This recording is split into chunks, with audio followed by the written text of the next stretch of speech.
প্রভাত। নিয়ে বসেছি আপনাদের চিঠির চাপি। এখন থাক বলতেই পারতাম, কারণ প্রকৃতি আজ যেন একটু কেমন কেমন। ভাবছিলাম একটু উপভোগ করলে কেমন হয়। এখন নয় থাক, কিন্তু না, সে তো হওয়ার উপায় নেই। কখনো কখনো ওই এখন থাককে দূরে সরিয়ে রেখে আমাদের সেই সময় সেই কাজটা করতে হয়। যেমন এই বুধ সকালে অনুষ্ঠানের চিঠি পড়া। এই নির্ধারিত সময় আপনাদের সামনে উপস্থাপনা করতেই হয়, তাই নিয়ে এসেছি আপনাদের চিঠি। পড়ব ধ্রুব বাগচির লেখা, এসসি ঘোষলেন, শ্রীরামপুর, হুগলি থেকে এসেছে। সেপ্টেম্বর মাসের বিষয় এখন থাক প্রসঙ্গে maitrikatha@gmail.com এই ঠিকানায়, MAITREEKATH maitrikatha@gmail.com। এছাড়াও আরও একটি ঠিকানা আছে, চাইলে সেখানেও আপনারা লিখতে পারেন। বুধ সকালে আকাশবাণী মৈত্রী, প্রযত্নে কেন্দ্র অধিকর্তা, আকাশবাণী কলকাতা, আকাশবাণী ভবন, ইডেন গার্ডেন্স, কলকাতা 700001, পশ্চিমবঙ্গ, ভারত। কালো পিচ রাস্তা, চওড়া নয়, দুপাশে গাছের সারি ঘন। চলেছি সেই পথ ধরে। চোখে পড়ল পথের ওপর সকাল 8টা-9টার রোদ্দুর। সে দেখি গরুদের পাঞ্জাবি পরে বসে আছে। তখন দুপাশের কিশোর কিশোরী গাছেদের গা থেকে নামছে কত ছায়া। তারা রাস্তার গায়ে আঁকছে মধুবনী কাজ। এক সুশ্রী আলো ছায়ার আলপনা কেমন নিশ্চিন্তে শুয়ে আছে রাস্তার শরীরে শরীর পেতে। যাতে আবেশ না ভেঙে যায়, ভাবলাম অন্য রাস্তা দিয়ে যাই, এখন থাক। একটু দাঁড়ালাম। পকেট থেকে মোবাইল বের করে সেই জাফরির মতো ছবি তুলে নিতে মন চাইল। তুলতে যাব এমন সময় গাছের পাতারা বাতাসের গলায় ফিসফিস করে বলে উঠল, বরং মনের মধ্যে রেখে দাও, ছবি তোলা এখন থাক। বাড়ি ফিরে ভাবছিলাম কি সুন্দর সময়টা কাটল, যেন কৃত্তিবাসী সকাল। আচ্ছা, সন্ধে নামলে ওই নির্জন কিভাবে সেজে উঠবে? যদি সাজে, তাহলে কে দেখবে ওর এই নিভৃত পরমা সাজ? এমন সময় ভেতরের মানুষটা বলে উঠল, এখন এসব ভেবে আকুল হতে হবে না, এখন থাক। ধ্রুব বাগচি, এসসি ঘোষলেন, শ্রীরামপুর, হুগলি থেকে লিখেছেন। পশ্চিম মেদিনীপুর থেকে লিখেছেন তে মাথানি সবংয়ের অরিজিৎ দাস অধিকারী। নতুন বউ রমা বিবাহ সূত্রে গ্রাম্য 51বর্তী পরিবারে। সাপের কামড় খেয়ে বাড়ির সকলের জেদাজেদিতে ওঝার কাছে যেতে বাধ্য হল। ওঝা অনেক মন্ত্রতন্ত্র ঝাড়ার পর কিছু জড়িবুটি খেতে দিলে রমা দুঃসহ যন্ত্রণা ঢেকে হাসিমুখে বলেছিল, এখন থাক, আমি ভালো আছি। পরে স্বামী রোহিতকে বুঝিয়ে হাসপাতালে গিয়ে আধুনিক চিকিৎসায় বাড়ি ফিরেছিল। সকলের সামনে প্রতিবাদ না করে, সকলের মন রেখেও আধুনিক চিকিৎসার সুফল ছড়িয়ে দিয়েছিল সংসারে। সেই থেকেই সাপে কাটায় ওঝা নৈব নৈব চ। লিখেছেন অরিজিৎ দাস অধিকারী, তে মাথানি সবং, পশ্চিম মেদিনীপুর থেকে। অনিতা চৌধুরীর লেখা এসেছে অমূল্য কানন, শ্রীরামপুর থেকে। ভনলালকে তার মা বলছে, দুধটুকু খেয়ে যা। জুতোয় পা গলাতে গলাতে বলে, এখন থাক, বলে খেলায় ভিড়ে যায়। তার খেলার সময় বয়ে যায় যে। সবজিওয়ালা সবজি দিয়ে চলে যেতে উদ্যত। বলি, এই পয়সাটা? বলে, ও ওই খরিদ্দার ডাকাটা কি করছে, এখন থাক, পরের দিন নেব, যদি খরিদ্দার ভেগে যায়। ইভাকে পাত্রস্থ করার ব্যাপারে মা বাবা অনুমতি চাইলে কেবলই বলে, এখন থাক, একটু গুছিয়ে নি তারপর। মা বাবা গত হলেন। একমাত্র মেয়ের নিজে দেখে শুনে আর সংসার করা হল না। এবার বলবো সত্য সাধন ঠাকুরদার কথা। গঞ্জের মানুষটির পরিচয় হল তিনি স্বাধীনতা আন্দোলনের কর্মী ছিলেন। ঠাকুরদার জিগরি দোস্তটি যেমন ছিলেন দরাজ মনের, তেমনি হাসি খুশি, গান বাজনাও ভালোবাসতেন। মাঝে মধ্যে আমাদের বাড়ি আসতেন। মাকে বলতেন, বৌমা, তোমার হাতে চা খেতে এলুম। ঠাকুরদাকে বলতেন, রাধারমন, হারমোনিয়ামটা বের করো, একটু গান বাজনা হোক। গন্ধে গন্ধে 2-4 জন হাজির হতেন। জমাটি আড্ডা হতো সন্ধ্যায়। এরকম একদিন আড্ডা শেষে ফিরে যাবেন, ঠাকুরদা বলতে যাচ্ছেন, সত্য যে ঘটনাটা, থামিয়ে দিয়ে বলেন, এখন থাক ওই প্রসঙ্গ। স্বাভাবিকভাবে বিদায় নিয়ে বাড়ির পথে পা বাড়ালেন। বন্ধু, সত্যসাধনবাবুর সন্তানগত হয়েছিল, কিন্তু বিষয়টি নিয়ে নাড়াচাড়া করতে তিনি নারাজ। হৃদয়ের দুয়ার খুলে অপ্রীতিকর অস্বস্তিকর পরিস্থিতির মুখোমুখি হতে চাননি। তাই এখন থাক বলে বিষয়টিতে ইতি টানেন। লিখেছেন অনিতা চৌধুরী, অমূল্য কানন, শ্রীরামপুর থেকে। আলোকেশ পট্টনায়কের লেখা পড়ব দক্ষিণ মিশন পাড়া, পোস্ট অফিস বাসন্তী, জেলা দক্ষিণ 24 পরগনার। এক চাষি, সে তার গরু বাঁধার খুঁটিটি পচে গেছে, তাও এখন থাক, পরদিন ঠিক করব বলে গরুটি মাঠে বেঁধে দিয়ে আসে। কিছু সময় পর গরু খুঁটি ভেঙে পড়শির সবজি বাগানে ঢুকে ক্ষতি করাতে তাদের সঙ্গে ঝগড়া বাঁধল। আবার ওই গরু ধরতে গিয়ে নিজের পায়ে চোট পেল, আর হাতে ধরা ছাগলটি নিজের সবজি বাগানে গেল ঢুকে। তা দেখে চাষি বউ দৌড়ে জ্বলন্ত উনুন ছেড়ে ছাগল বাঁধতে গেল, আর তখনই উনুনের আগুন লেগে গোটা বাড়িটাই গেল পুড়ে। এখন থাক বলে কোনো কাজ ফেলে রাখা মানে নিজের বিপদ নিজেই ডেকে আনা। লিখেছেন আলোকেশ পট্টনায়ক, দক্ষিণ মিশন পাড়া, পোস্ট অফিস বাসন্তী, জেলা দক্ষিণ 24 পরগনা। দেবাশিস বন্দ্যোপাধ্যায়, সাঁজিবাড়ি, জ্ঞানদাস কান্দ্রা, পূর্ব বর্ধমান। সর্বজনবিদিত শব্দবন্ধ এখন থাক উঠে এসেছে এবারের বিষয় ভাবনায়। এমন কত কাজ এখন থাক বলে এড়িয়ে যাই আমরা। কখনো তার মাসুল গুনতে হয়, কখনো সেই ফেলে রাখাটাই সাপে বর হয়। পিতৃহীন হওয়ায় বছর চারেকের ছোট বোনের বিয়ের প্রায় সব দায়িত্ব আমাকেই নিতে হয়েছিল। তবে বিয়ের যোগাযোগ থেকে প্রায় সকল কাজে আমার মাথার উপর ছাতা ধরেছিলেন গ্রাম সম্পর্কের এক কাকু। কিন্তু বিয়ের দিন সকাল থেকে তাকে আর দেখা গেল না। বাড়িতে খোঁজ করতে গিয়ে দেখি সদর দরজা তালাবন্ধ। মনে মনে বেশ ক্ষোভ হল। বিয়ের ব্যস্ত দিনগুলো পার হতে কাকুর সঙ্গে দেখা করলাম। একটু উত্তেজিত ভাবেই জিজ্ঞেস করলাম তার না আসার কারণ কি। উত্তরে কাকু বলল, এক আত্মীয়ের ছেলের বিয়েতে গিয়েছিল। বললাম, সেটাই না অন্য কিছু? কাকু চুপ করে রইল। এরপর প্রায় 1 বছর কেটে গেছে। ঘরের তাকটা একদিন গোছাতে বোনের বিয়ের অব্যবহৃত চিঠির গোছাটা বেরিয়ে এলো। দেখি কাকুর নাম লেখা চিঠিটা সেখানেই রয়ে গেছে।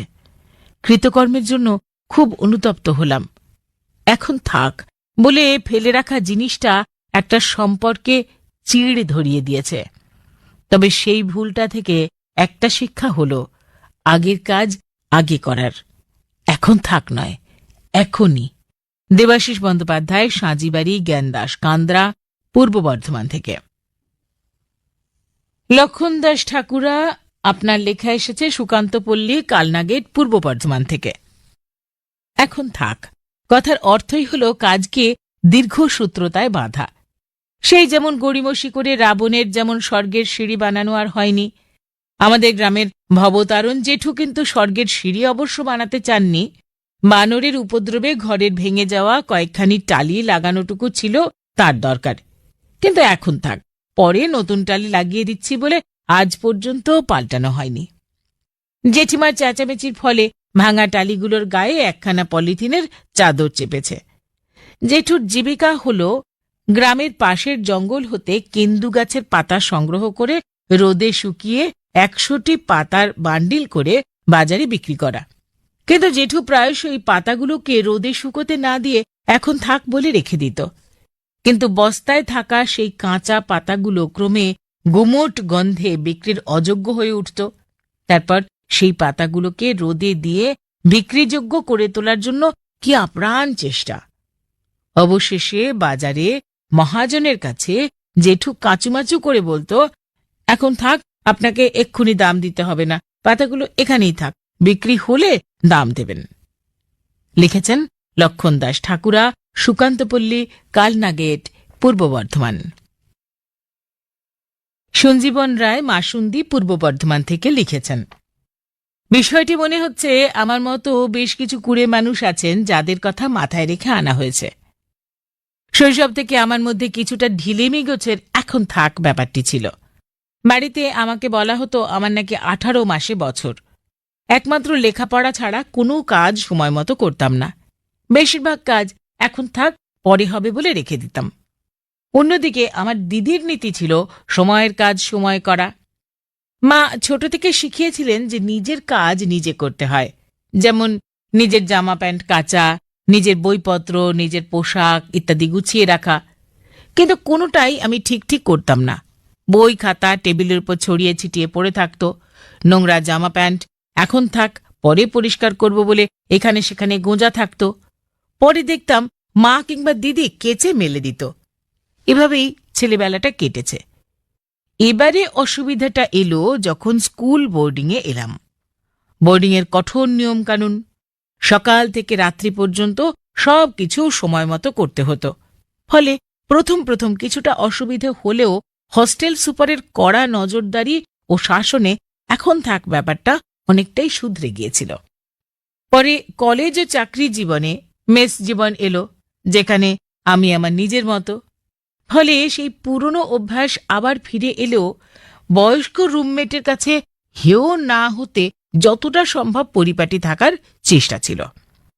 এখন ফের সংসার জীবনে জরুরি ছাড়া বহু কাজ এখন থাক পরে হবে বলে রেখে দিই এবং পরে ভুলে যাই। তাই নিয়ে পরিবারে বহু অশান্তি হয়, গৃহিণীর ধমক খেতে হয়। তবুও ছেলেবেলা থেকে পাওয়া অভ্যাস আজও ভুলতে পারিনি। সঞ্জীবন রায় মাসুন্দি, পূর্ব বর্ধমান থেকে লিখেছেন। এবারে কিছু চিঠির প্রাপ্তি স্বীকার করে নেব। অসীম সিনহা, কৃষ্ণনগর, নদিয়া। অমল ভৌমিক, তমলুক, পূর্ব মেদিনীপুর। দীপক কুমার মজুমদার, কলকাতা 134। কাশীনাথ দে, বেলঘড়িয়া, কলকাতা 56। সত্যব্রত দত্ত, নারকেল বাগান, গড়িয়া, কলকাতা 84।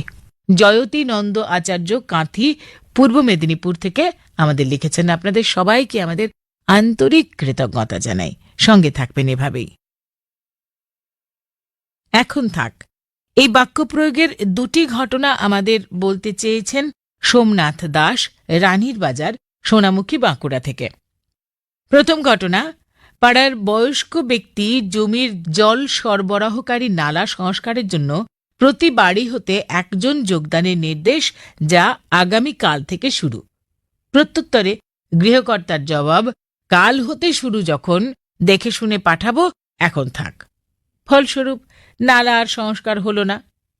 দ্বিতীয় ঘটনা, পাশের বাড়িতে আম গাছের পাতা পড়া নিয়ে বিবদমান দুই প্রতিবেশীর বাকবিতণ্ডায় মধ্যস্থ ব্যক্তির নিদান, এখন থাক, সন্ধ্যায় বসে সমাধান করা হবে। সিদ্ধান্ত 1, বৃক্ষচ্ছেদন, আর 2, শর্ত সাপেক্ষে আমের ভাগ। অবশ্য দুই প্রতিবেশী 2 নম্বর সিদ্ধান্তে সানন্দে রাজি হয়ে যান। এখন থাক বাক্যর সর্বাত্মক সাফল্য কামনা করেছেন সোমনাথ দাস, রানীর বাজার, সোনামুখী, বাঁকুড়া থেকে। কাজল ভাদুরী, ষষ্ঠীতলাপাড়া, কৃষ্ণনগর। এখন থাক এই শব্দ দুটি নিয়ে লিখতে বসে একই অবস্থা হলো আমার। 2 কলম লিখেই ভাবলাম এখন থাক পরে লিখব। আজ 3 দিন হয়ে গেল। মা বলতেন এখন থাক মানে অনর্থক কাল হরণ করা। এ নিয়ে একটা সুন্দর গল্প প্রচলিত আছে। চোর চুরি করতে এলো। চোরকে দেখে ভাবছি এখন থাক দেখি না কি করে। চোর বেটা ততক্ষণে দরজার খিল খোলার চেষ্টা করছে। তখনও ভাবছি এখন থাক দেখি না কি হয়। এভাবে চোরটা যখন ঘরের মধ্যে ঢুকে বস্তায় মালপত্র ভরছে, তখনও ভাবছি এখন থাক দেখি না কি হয়। অতঃপর চোর বাবাজি মালপত্র সহ অদৃশ্য হলে আমার সম্বিত ফিরল। আরে ছিছি, এ কি করলাম? প্রথমেই তো চোর বেটাকে ধরা যেত। আমি দেখেছি জীবনের প্রায় সব ক্ষেত্রেই এখন থাক কথাটা বড় মারাত্মক। আমি এমনও দেখেছি বাচ্চাদের অন্যায় আবদার মা বাবারা মেনে নিচ্ছেন, বলছেন এখন তো শিশু, বড় হলে ঠিক হয়ে যাবে। কিন্তু বাস্তবে দেখা যাচ্ছে এখন থাকের প্রভাব অনেককেই বিপথগামী করে তুলছে। সমাজ কলুষিত হওয়ার সবচেয়ে বড় কারণ হল সঠিক সময় সঠিক বিচার না করে অপরাধ এবং অপরাধীদের নিয়ন্ত্রণ না করা এবং তা বৃদ্ধির সুযোগ করে দেওয়া। ফলে অন্যায় এখন দ্রুত সমাজের সর্বস্তরে ছড়িয়ে পড়ছে। সুতরাং এখন থেকে আর এখন থাক নয়, এখনই ডু ইট নাও আমাদের মন্ত্র হওয়া উচিত। আপনারা কি বলেন? জানতে চেয়েছেন কাজল ভাদুরী, ষষ্ঠীতলা পাড়া, কৃষ্ণনগর, নদিয়া থেকে। দেবীদাস বন্দ্যোপাধ্যায়, দিগবার, বাঁকুড়া আপনার ঠিকানা। এই এখন থাক কথাটা মারাত্মক, সব কিছুকে পিছিয়ে দেওয়ার জন্য। সময়ের কাজ সময়ে না করার ফলে অনেক কিছু হারাতে হতে পারে। কথিত আছে পশ্চিম দেশের এক জমিদার প্রচুর স্বর্ণমুদ্রা মাটির গভীরে হাঁড়িতে লুকিয়ে রেখেছিল। এখন থাক, পুত্রকে পরে বলবে এই ভেবে নিশ্চিন্ত রইল সে। কিন্তু আকস্মিক মৃত্যুর ফলে কেউ জানল না বিষয়টা। ভূকম্পনের ফলে জলের স্রোতে মিশে বিভিন্ন জায়গায় মাঠে ঘাটে একটা দুটো করে বেরোতে লাগলো মুদ্রা। যে পেল বলল, ঠাকুর সিং কি খাজানা। এখন থাক ভাবনার কি সুদূর প্রসারী মাহাত্ম্য। দেবীদাস বন্দ্যোপাধ্যায়, দিগপাড়, বাঁকুড়া। শক্তিগড়, বনগ্রাম, উত্তর 24 পরগনা থেকে লিখেছেন ধীমান চন্দ্র রায়। দুয়ারে শেফালি মালতীর করাঘাত, খাল বিল নদী নালায় পাট পচা গন্ধ, দিকে দিকে ঘোষিত আনন্দময়ীর আগমন বার্তা।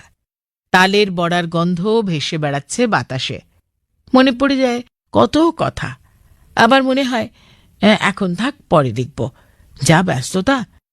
কিন্তু বুধ সকালের হাতছানি যেন পাগল করে তোলে। আবার নিশুতি রাতে কত স্মৃতিমেদুর হয়ে মনে পড়ে ঠাম্মার আঁচল, ক্ষীরের নাড়ু, ছাঁচ, ঠাকুরদার হাতে বেজে ওঠা ভোরবেলার করতাল, মা কাকিমার হাতের দুধ ভাত, পিঠে পুলে, তালের বড়া, বড় ঠাকুরের সিন্নি। যখনকার কথা বলছি তখন আমাদের বিশুদ্ধ শৈশব। এমন ভাদ্র মাস, চণ্ডী মণ্ডপে কাঠামো বিচুলির উপর সবে মাটি পড়তে শুরু করেছে। উঠোনের কোলে নতুন গাছটায় বড় বড় শিউলি ফুল আসছে। আমরা রাত পোহাতে না পোহাতেই চলে যেতাম তালপুকুরে। তাল কুড়োবো, ঠাম্মার কাছে ঘুমোতাম। তিনি রাত থাকতে উঠে উঠোনে গোবর ছড়া দিয়ে, পুকুরে ডুব দিয়ে, সুপুরি গাছে বাঁধা তারে কাপড় মেলে দিয়ে ঠাকুর ঘরে যেতেন। সেদিন আমি তাল কুড়োতে গিয়ে দেখি কি যেন এক প্রাণী ভাম বেড়ালের মতো। একটি শেয়াল তাকে কামড়ে ধরেছে তালতলায়। তেছুট এক দৌড়ে দাদুর মশারির তলে। কিছু পরে ঠাম্মা ডাকেন, ও দাদা, তালপুকুরে চলো। আমি বলি, ওরে বাবা, আজ থাক, তাল খেয়ে পেটটা নরম হয়েছে গো। দাদু বলেন, কি হয়েছে দাদু ভাই? ভয় ভয় বললাম, দাদু, কি একটা জন্তু ওখানে, থাক, আর তাল চাই না। নড়ি হাতে খরম পায়ে পর্যবেক্ষণ করে দাদু বললেন, কেন থাকবে ভাই? ছেড়ে দিলে সব মাথায় ওঠে, মানুষ বা পশু যাই হোক। এখন থাক বলে ভয় পেলে ওই ভয় তোমাকে বড় হতে দেবে না। তাই থাক বলে কিচ্ছু ফেলে রেখো না। ধীমান চন্দ্র রায়, শক্তিগড়, বনগ্রাম, উত্তর 24 পরগনা থেকে লিখেছেন। প্রসন্ন কুমার কোলে, শরৎচন্দ্র চট্টোপাধ্যায় সরণি, শ্রীরামপুর, হুগলি থেকে লিখেছেন আমাদের। ছাত্রজীবনে আমাদের শিক্ষক মশাইরা বলতেন, early to bed, early to rise makes a man healthy, wealthy and wise. আমরা তাদের সেই উপদেশ অনুসরণ করার চেষ্টা করতাম। বিদ্যালয় থেকে বাড়ি ফিরে মাঠে ফুটবল খেলতে ছুটতাম। খেলা শেষে ফুটবলটা মাঠের পাশে পুকুরে ছুঁড়ে সকলে ঝাঁপাই জুড়তাম। সন্ধে হয় হয়, এখনো নাতি ফিরল না। ঠাকুমা ডাকতে যেত, বাজার যেতে হবে যে। তাছাড়াও বিদ্যালয়ে পড়া, work while you work and play while you play কবিতাটি আমাদের জীবনে বেশ প্রভাব ফেলেছিল। আমাদের তাই এখন থাক কথাটা চিন্তা করা ছিল অকল্পনীয়। দেখতে দেখতে আমি প্রবীণ নাগরিকের তকমা পেয়ে গেলাম। কিন্তু আমাদের 51বর্তী সংসারে কাজের দায়িত্ব পেলে এখন থাক বলে এড়িয়ে যেতে পারি না, কারণ নিজেকে তাহলে অপরাধী বলে মনে হবে। কিন্তু এখন সময়ের প্রেক্ষিতে দেখছি ছোটরা দিব্যি বলে দিচ্ছে এখন থাক, কাজটা পরে করব। বাড়ির বড়রা তখন সেই দায়িত্ব হাসি মুখে নিজেদের কাঁধে নিচ্ছে। লিখেছেন প্রসন্ন কুমার কোলে, শরৎচন্দ্র চট্টোপাধ্যায় সরণি, শ্রীরামপুর, হুগলি থেকে। আরও কিছু পত্রের প্রাপ্তি স্বীকার করে নেব এই অবসরে। বিকাশ মণ্ডল, জামালপুর, পূর্ব বর্ধমান, পুষ্প সাঁতরা, হাঁড়িঝামা, পূর্ব মেদিনীপুর, ফুলকুমার বেরা, কাঁথি, পূর্ব মেদিনীপুর, উমাপাল, কৃষ্ণনগর, নদিয়া, গোকুল মাইতি, ক্ষীরপাই, পশ্চিম মেদিনীপুর, ড রমলা মুখোপাধ্যায়, বিবেকানন্দ পল্লী, হুগলি থেকে আমাদের লিখেছেন। অনেক অনেক অনেক ধন্যবাদ আপনাদের। ডাক্তার অভয় সামন্ত লেখা পড়ব, এসেছে মেমারি, পূর্ব বর্ধমান থেকে। হেডমাস্টারমশাই অমলেন্দুবাবু অবসরের পরে একটি ছোট্ট বাড়ি তৈরি করলেন। এলাকার সংস্কৃতি মনস্ক মানুষ হিসেবে সবাই তাঁকে শ্রদ্ধা করেন। পরিবেশ ভাবনায় তিনি বাড়ির চারপাশে বেশ কিছু গাছ লাগালেন। এরপর পাশের প্লটে জনৈক ব্যবসায়ী একটি কাপড়ের দোকান নির্মাণ করলেন। শুরু থেকেই আরম্ভ হল গোলমাল। সীমানা প্রাচীর নিয়ে বিরোধ নিয়ে হেডমাস্টারমশাই পুরসভায় অভিযোগ জানালেন জুলাইয়ের শুরুতে। 1 মাস পরে পুরপিতা এলেন মীমাংসায়। তিনিও নিরপেক্ষভাবে বিচার না করায় শেষে বললেন, সামনেই স্বাধীনতা দিবসের অনুষ্ঠানের ব্যস্ততা থাকবে, তাই এখন থাক, পরে আবার বসব। স্বাধীনতা দিবসের অনুষ্ঠানে পুরপিতার বস্ত্র দানের জন্য বস্ত্র সরবরাহের দায়িত্বে ছিলেন সেই ব্যবসায়ী। সুতরাং বলার অপেক্ষা রাখি না যে বিচার হেডমাস্টারমশাইয়ের বিরুদ্ধে গেল। অলমিতি বিস্তারেণ। লিখেছেন ডাক্তার অভয় সামন্ত, মেমারি, পূর্ব বর্ধমান। হুগলির ডাক্তারবাগান লেন, শ্রীরামপুর 3 থেকে লিখেছেন নন্দিতা সিনহা। বিষয়টা পাবার পর থেকে অনেকবার মেলের পাতায় অক্ষর ফুটিয়েছি, কিন্তু এক বিষণ্ণতা গ্রাস করে ফেলছে বারবার। মনে হয়েছে এখন থাক, লিখব পরে কখনো। আজ সকালে ডেট ক্যালেন্ডারের তারিখ বদলাতে গিয়ে মনে হলো সময় তো আর নেই, মাস শেষ। আর লিখতে বসেই মনে পড়ে গেল গোপেশ্বর জেঠুর কথা। বলতেন, ভালো কাজ কখনো ফেলে রাখবে না। স্বর্গের সিঁড়ি বানাতে গিয়ে রাবণ ভেবেছিল পরে বানাবো, এখন থাক, কিন্তু সেই যে থমকালেন, আর হল না। থেকে থেকেই জ্বরে ভুগত আমার প্রিয় এক অকৃতদার পিস্তুত দাদা। দেখা হলেই তাকে চিকিৎসা কথা বারবার বলতাম। ফোনে ডাক্তারের কাছে নামও লিখিয়েছিলাম। না, তাকে নিয়ে যাওয়া যায়নি। আপাতত জ্বর নেই রে, এখন থাক বলে এড়িয়ে গেছেন প্রতিবার। অল্পবিস্তর স্বার্থপরতা আর সময়ের অভাবজনিত কারণে বৃহত্তর পরিবারের কেউ বিশেষ গা করেনি তার অসুস্থতা নিয়ে। ওই যে ভাগের মা গঙ্গা পায় না কথাটা সংসারে অনেকের ক্ষেত্রেই যে প্রযোজ্য। শেষ সময় যখন চিকিৎসার আওতায় আনা গেল, জানলাম ব্লাড ক্যান্সারের 4র্থ স্টেজ। তারপর 1 মাস দাদা বেঁচে ছিল। তখন দাদা বলেছিল তার প্রেমিকা গায়ে আগুন লাগিয়ে আত্মহত্যা করে। মৃত্যুর আগের দিন সে নাকি দাদাকে বলেছিল, চলো আমরা পালিয়ে যাই, না হলে আমাকে বাঁচাতে পারবে না, বাড়িতে ভয়ঙ্কর অশান্তি, চক্রান্ত চলছে বিয়ে দিয়ে দেবার। এসব কথা মেয়েটি নাকি প্রায় বলতো। দাদা বিশেষ গুরুত্ব দিত না। সেবারে দাদা বলেছিল, আমাকে আর একটু সময় দাও, এক্ষুনি ওসব পালানোর কথা ভাবা যাবে না, বিয়ে করে খাবো কি, ওসব পরিকল্পনা এখন থাক। কিন্তু সে আর থাকতে পারেনি।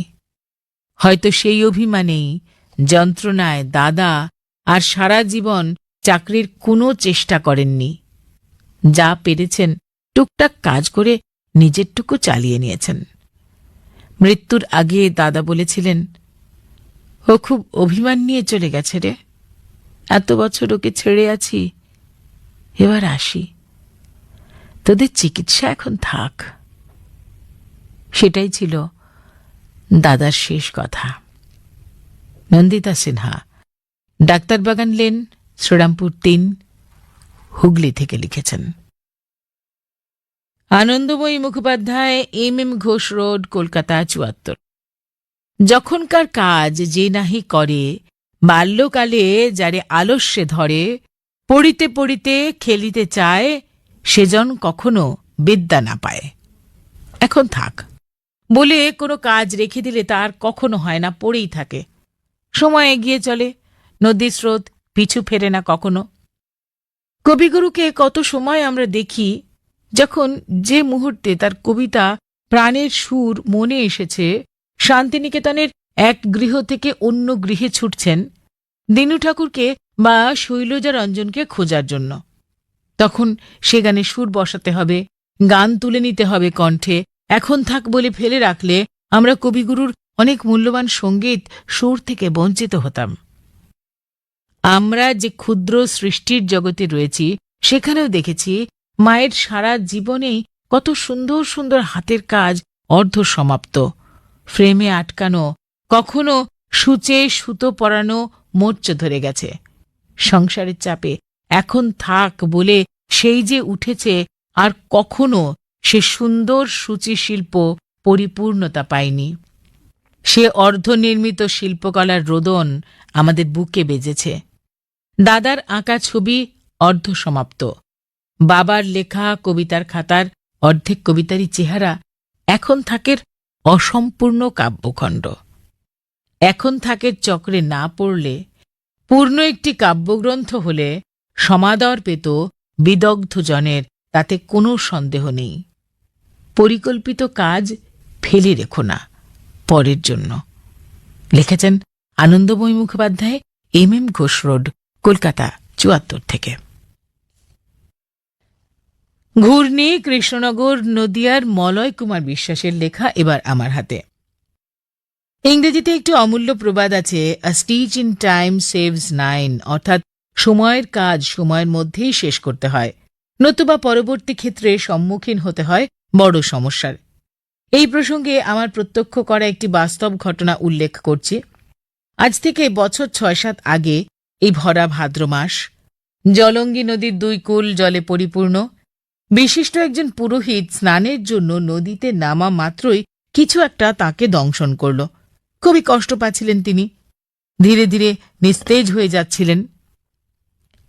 এই অবস্থায় কাল বিলম্ব না করে জেলা হাসপাতালে ভর্তি করা হল। তৎক্ষণাৎ শুরু হল উপযুক্ত চিকিৎসা। চিকিৎসায় সাড়া পেয়ে যমরাজ পরাজয় স্বীকার করলেন। মানুষটির অমূল্য জীবন রক্ষা হল। তিনি জীবন ফিরে পেলেন, নতুন জন্ম লাভ করলেন। সবার কাছেই তাই আবেদন, কাউকে যদি কোনো অজানা সরীসৃপ বা বিষাক্ত কিছুতে দংশন করে, তবে সঙ্গে সঙ্গে উপযুক্ত চিকিৎসার ব্যবস্থা করুন, নতুবা সুন্দর জীবন অবহেলায় নষ্ট হবে। আমার আবেদন, গুণিন, ওঝা, মন্ত্রপ্রয়োগ এসব অবৈজ্ঞানিক চিকিৎসা তথা আজগুবি এইসবে একদম মনোনিবেশ করবেন না।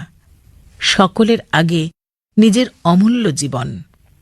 এখন থাক, একে জানাতে হবে চিরবিদায়। সময়ের কাজ সময়ে করার আবেদন জানাই সমস্ত শ্রোতাদের। অনেক বড় সমস্যা অচিরেই সমাধান হয় এতে, নতুবা ভবিষ্যতে আসতে পারে কঠিন পরিস্থিতি। মলয় কুমার বিশ্বাস, ঘূর্ণি, কৃষ্ণনগর, নদিয়া। এখন থাক। না, ঘড়ির কাঁটা বলছে এখন থাক, আর এগোনো যাবে না। আজ তাহলে এই পর্যন্তই। সবাই ভালো থাকুন, সুস্থ থাকুন। সঙ্গে ছিলাম সুতপা চট্টোপাধ্যায়। অনুষ্ঠানটির সম্পাদনায় রিয়া ঘোষ, প্রযোজনা ডক্টর মানস প্রতিম দাস।